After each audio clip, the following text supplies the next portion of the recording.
आज हम लोग स्टार्ट करेंगे यूरोपीय वाणिज्य कंपनियों का भारत आगमन।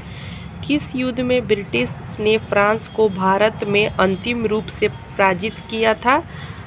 तो ये हमारा वांडीवास का युद्ध था, जिसमें वांडीवास के युद्ध में ब्रिटिश ने फ्रांस को भारत में अंतिम रूप से पराजित किया था और यह युद्ध तीसरे कर्नाटक युद्ध 1758 से 63 का हिस्सा था।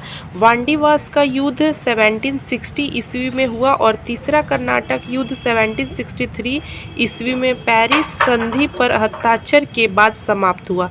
प्रथम कर्नाटक युद्ध 1746 से 48 ईस्वी। द्वितीय कर्नाटक युद्ध हुआ हमारा 1749 से 54 ईस्वी तक।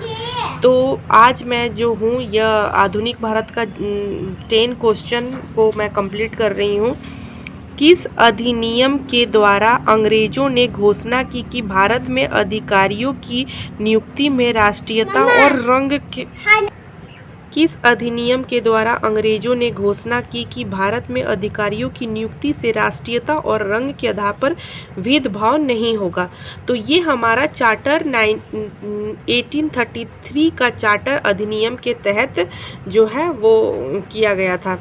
अब तो हम इसके बारे में पढ़ लेंगे थोड़ा सा। चार्टर अधिनियम 1833 में यह प्रावधान किया गया कि भारत में अधिकारियों की नियुक्ति में राष्ट्रीयता और रंग के आधार पर भेदभाव नहीं होगा, अर्थात जो व्यक्ति इस पद के लिए योग्यता रखता है उसे बिना किसी भेदभाव के नियुक्ति प्रदान की जाएगी। और इस घोषणा का उल्लेख धारा 87 के निहित था। अन्य प्रावधान चार्टर एक्ट 1833 बंगाल के गवर्नर जनरल को भारत का गवर्नर जनरल बना दिया गया। गवर्नर जनरल ने परिषद में चौथा सदस्य विधि विशेषज्ञ के रूप में बढ़ा दिया गया। दास प्रथा द्वारा गैर कानूनी घोषित कर दिया गया। चाय तथा चीन के साथ व्यापार करने के कंपनियों के अधिकार को समाप्त कर दिया गया। फिर हमारा ये क्वेश्चन है, दिल्ली दरबार के समय भारत का वायसराय कौन था? तो ये तो सभी जानते हैं कि यह लॉर्ड लिटन था। तो इसमें थोड़ा सा पढ़ लेंगे हम कि प्रथम दिल्ली दरबार का आयोजन 1 जनवरी 1877 को किया गया था और इस समय भारत का वायसराय लॉर्ड लिटन था। इसकी दरबार में महारानी विक्टोरिया को भारत की सामग्री घोषित किया गया और केसर ए हिंद की उपाधि प्रदान की गई। दूसरी दिल्ली दरबार जो हुआ 1903 में आयोजित किया गया था और यह समय भारत का वायसराय जो थे वो करजन थे और करजन दिल्ली दरबार में 1911 में आयोजित किया गया। भारत का वायसराय हार्डिंग द्वितीय जो थे 1910 से 1960 तक रहे और इसी दरबार में बंगाल विभाजन को रद्द करने की तथा भारत की राजधानी को कलकत्ता से दिल्ली स्थानांतरित करने की घोषणा की गई थी। और हम ये लास्ट क्वेश्चन पढ़ेंगे, भारत में ब्रिटिश साम्राज्य का स्थापक कौन था? तो ये लॉर्ड क्लाइव था। तो फ्रेंड्स हम लोग जो है MCQ इसका 20 MCQ करते हैं और कंपनियों का आगमन जो होगा, विदेशी कंपनियों का आगमन का हम लोग MCQ फटाफट करते हैं। तो आप लोग भी कीजिए हम मेरे साथ।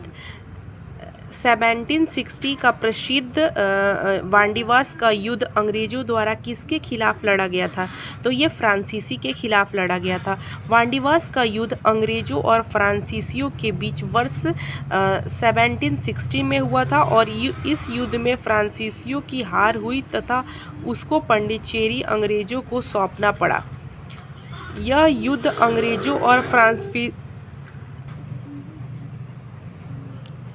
वर्ष 1632 में बिहार के पटना शहर में कौन सी कंपनी ने अपनी फैक्ट्री स्थापित की? तो यह डच ईस्ट इंडिया कंपनी थी। Dutch East India Company Netherlands की एक व्यापारिक कंपनी थी जिसकी भारत में स्थापना 1602 में की गई थी और इस कंपनी ने 1632 ईस्वी में बिहार के पटना शहर में अपनी फैक्ट्री स्थापित की।